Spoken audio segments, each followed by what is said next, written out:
साथियों नमस्कार। कल रक्षाबंधन का त्यौहार चूड़ी जुड़ाई के मजदूरों ने किन हालात और परिस्थितियों के साथ मनाया है, ये मुझसे बेहतर कोई नहीं जान सकता। मैंने फिरोजाबाद के सेवा आयोजकों से ये अनुरोध किया था कि आप रक्षाबंधन तक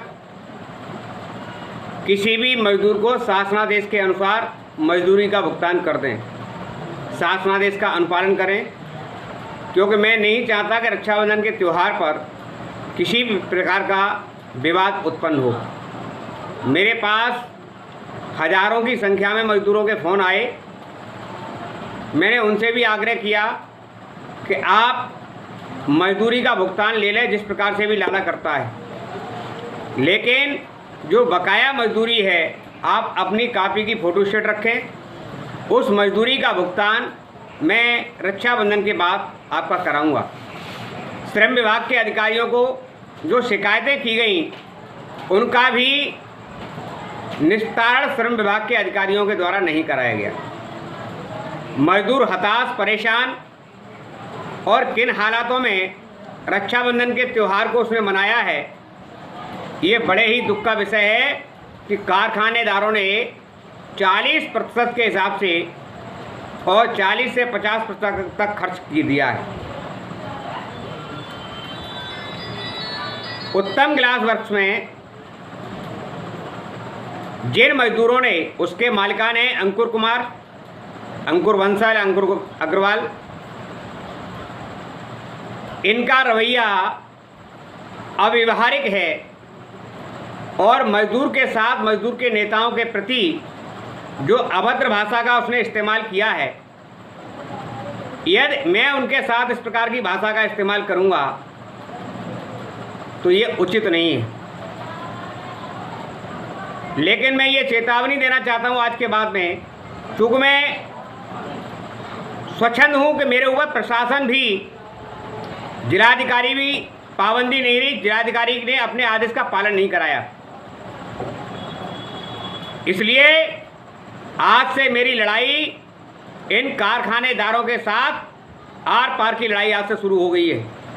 इनकी पोल खोल अभियान, इनके खिलाफ शासन को पत्र लिखना और ज़रूरत पड़ने पर शासन के सामने अनशन करना, आंदोलन करना, मेरी लड़ाई अब फिरोजाबाद में नहीं लड़ूंगा मैं किसी भी हालत में, क्योंकि फिरोजाबाद का जो श्रम विभाग है वो चोर विभाग है, मजदूर विरोधी विभाग है। इसलिए मजदूर भाइयों, आपको चिंता करने की ज़्यादा ज़रूरत नहीं है। इनको मैं इनकी माँ का दूध याद दिलवा दूंगा। जो कारखानेदार मोटी मलाई खा रहे हैं ना, मैं उनको उनकी औकात दिखा दूंगा। और सस्ती दरों पर गैस ये कैसे प्राप्त करते हैं, और अब तक सस्ती दरों पर जो गैस प्राप्त की है उसका कोई बेनिफिट इन्होंने मजदूरों को नहीं दिया है। जुड़ाई मजदूरों के साथ साथ गर्म कारीगरों से भी 11 घंटे काम दे रहे हैं। इसके अलावा उत्तर प्रदेश सरकार और भारत सरकार को भी प्रति माह करोड़ों रुपए का चोरी कर रहे हैं। मैं आपको आज सफ़ेद रिंग और लस्टर के कारखानों में जो विसंगतियां हैं, मैं उनके संदर्भ में उनकी पोल को खोलने जा रहा हूं। और हर कारखाने की पोल मैं एक एक दिन के बाद खोलूंगा। हर दिन किसी न किसी कारखानेदार की पोल खोलूंगा और शासन को पत्र लिखूंगा, क्योंकि अभी मैं पत्र लिखने की स्थिति में नहीं था। मैंने कहा चलो व्यवहारिक रूप से ये काम कर देंगे, लेकिन इन्होंने ऐसा किया नहीं। इंदिरा साइंटिफिक ग्लास वर्क्स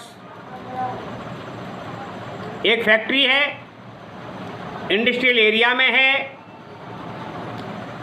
इस फैक्ट्री के जो नाम है लोग विजेता ग्लास के नाम से, दुबे ग्लास के नाम से जानते हैं। इसमें चूड़ी का उत्पादन होता है। चूड़ी पर किसी भी प्रकार का कर नहीं है। 30 बेलन दिन में और 30 बेलन रात में इस फैक्ट्री में लगते हैं। सबसे पहले सफ़ेद जो पनाली है, उस पनाली पर एक लेबर पर 20 रुपये डाई का खर्चा है और उसको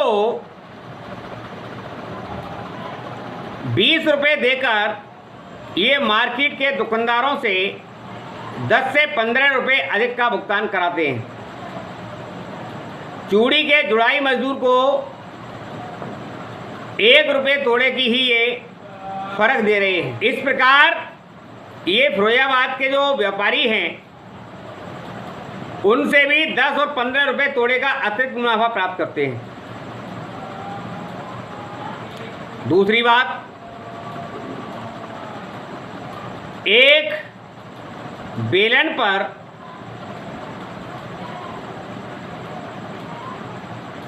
30 से 40 आदमी सफ़ेद रिंग लस्टर के काम में लगते हैं।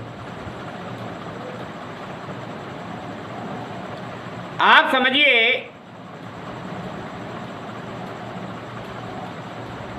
हो सकता है ज़्यादा लगते हो 40, वैसे पॉट की भट्टियों में जो फैंसी बनती है उसमें 150 मजदूर लगते हैं। यहाँ कुछ काम कम होता है, तो मेरी समझ में 60 से 70 आदमी एक बेलन पर लगता होगा, इससे कम नहीं लग सकते। मैं 60 मजदूरों को ही मान लूँ तो 60 बेलन पर 3600 मजदूर एक फैक्ट्री में इसमें काम करते हुए मिलेंगे आपको, 1800 दिन में और 1800 रात में। लेकिन फैक्ट्री के मालिकान अपने मस्ट्रोल में, हाजिरी में मजदूरों को वेतन संदाय अधिनियम के अंतर्गत उनके बैंक खातों में किसी भी मजदूर को मजदूरी का भुगतान नहीं करते हैं। और 60 बेलन में 600 से लेकर 650 तोड़े प्रति बेलन बनते हैं। और उसके हिसाब से अगर आकलन किया जाए तो 36,000 तोड़े रोजाना उत्पादन होते हैं केवल एक फैक्ट्री में। और 36,000 तोड़ों को जोड़ने के लिए 7,200 चूड़ी के जुड़ाई के मजदूर भी लगते हैं। ये सारे श्रमिक उस फैक्ट्री के ही कर्मचारी माने जाएंगे। Principal employer Indira scientific glass works है। लेकिन चाहे वो ईएसआई हो, चाहे ईपीएफ के डिपार्टमेंट हो, चाहे भारत सरकार हो, किसी भी अधिकारी की नज़र इन मजदूरों की तरफ आज तक नहीं गई है कि सेवा आयोजक ने एक फैक्ट्री से आज 4 कारखाने खड़े कर लिए हैं।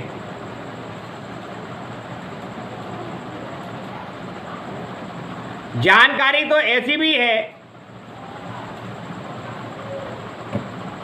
कि इस फैक्ट्री में कुछ राजनीतिक नेताओं का भी पैसा लगा हुआ है।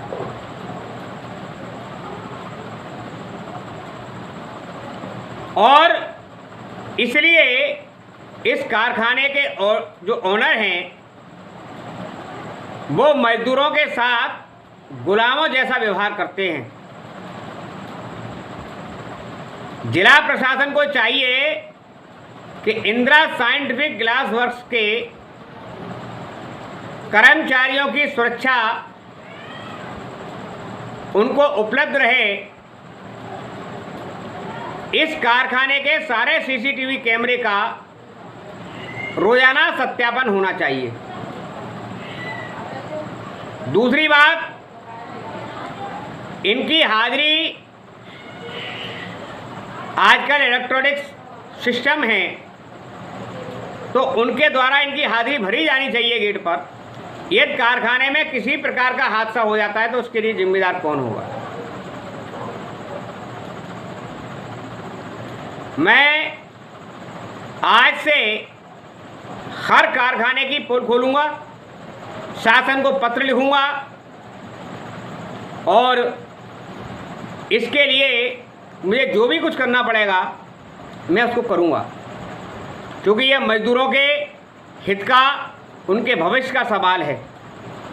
मैं किसी भी उद्योगपति से व्यक्तिगत पंगा नहीं लेना चाहता था कि किन्हीं को ये लगे कि मैं खामा में उंगली कर रहा हूँ, लेकिन दुख है कि किसी भी सेवा योजक ने रक्षाबंधन के पर्व पर मजदूरों को शासनादेश के अनुसार मजदूरी का भुगतान नहीं किया।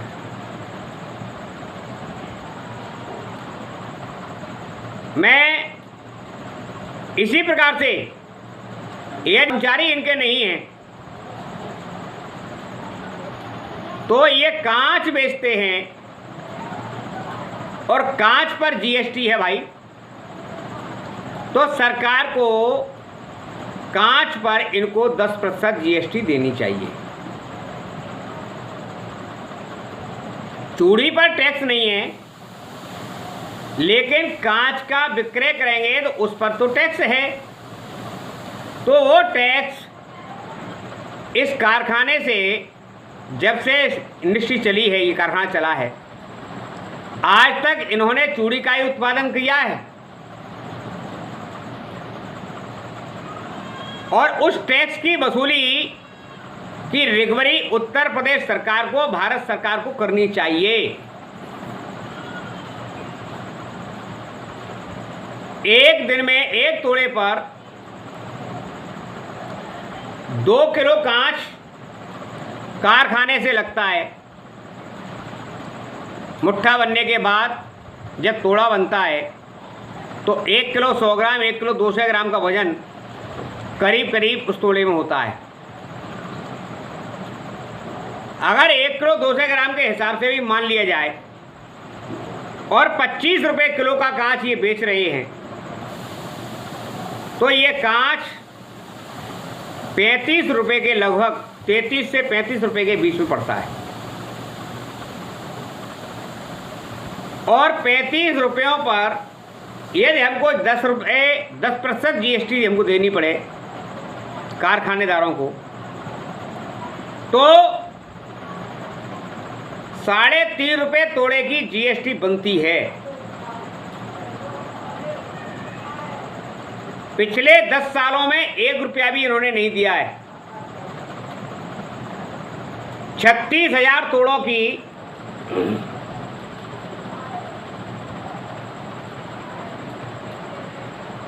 36,000 तोड़े हैं और इन पर 3 रुपये तोड़े की, 3.5 रुपये तोड़े की जीएसटी,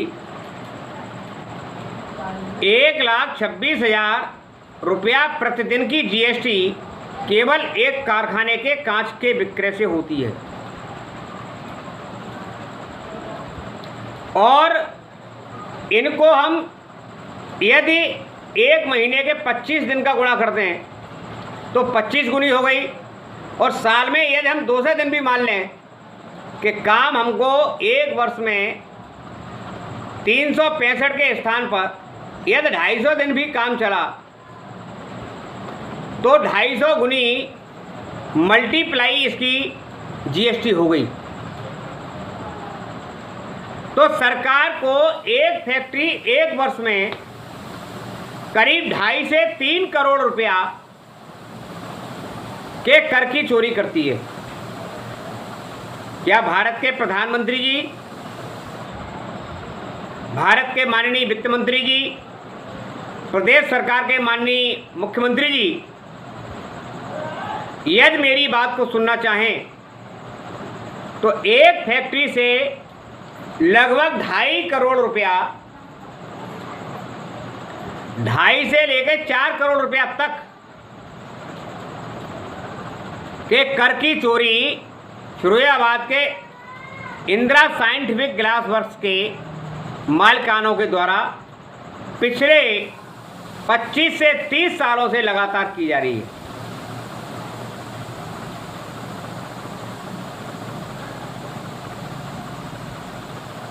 और अगर आपने इन सभी कारखानों पर, जिनके मैं नाम आपको बताऊंगा, उन कारखानों का अगर आपने जीएसटी वसूल नहीं की तो मैं निश्चित तौर पर सरकार के सामने अनशन करने के लिए बाध्य होऊंगा। यहाँ के उद्योगपति, फिरोजाबाद के जो उद्योगपति हैं और फिरोजाबाद के माननीय विधायक जी हैं, मैं जब इन अधिकारियों की, यहाँ के उद्योगपतियों की जब मैं ये पोल खोल रहा हूँ और उनको आर्थिक नुकसान जब होगा तो मेरी हत्या करा देंगे। इस बात का ध्यान भारत सरकार को और माननीय प्रधानमंत्री जी को होना चाहिए कि आपकी ईमानदारी से सरकार के हित के लिए यदि कोई श्रमिक नेता आपको तथ्य देता है तो उसके जान माल की हिफाजत की जिम्मेदारी माननीय प्रधानमंत्री जी आपकी है। फिरोजाबाद के जिलाधिकारी जी से मुझे किसी भी प्रकार के न्याय की उम्मीद नहीं है। यहाँ का वाणिज्य कर विभाग और वस्तु एवं सेवा कर विभाग, वो भी यहाँ पर किसी भी प्रकार का इनके अधिकारी सेवा आयोजकों से मिले होते हैं। रेड यहाँ पड़ती है, लेकिन रेड पड़ने के बाद कार्रवाई शून्य हो जाती है। इसलिए ये गंभीर प्रकरण है। वित्त विभाग के, भारत सरकार के वित्त मंत्रालय के ईमानदार अधिकारियों की एक टीम बनाएं, सीबीआई के अधिकारी बनाएं, इसमें रखे जाएं। इसमें रॉ के अधिकारी भी होने चाहिए। यहाँ के उद्योगों में विदेशी फंडिंग भी होती है और वो पैसा, क्योंकि फिरोजाबाद का जो भी कारोबार है वो नंबर 2 का कारोबार है। भारत सरकार के प्रधानमंत्री माननीय नरेंद्र दामोदर दास मोदी जी के डिजिटल इंडिया कार्यक्रम को ठेंगा दिखा रहे हैं। यहाँ पर किसी भी मजदूर के खाते में पैसा ट्रांसफ़र नहीं होता है, तो सारा लेन देन नंबर 2 में होता है। काला धन यही यहाँ से आतंकवादियों को, जो उनके आईएसआई के एजेंट हैं, उनकी मदद के काम भी ऐसे लोगों के द्वारा उनकी मदद की जा सकती है। ऐसी मुझको आशंका है।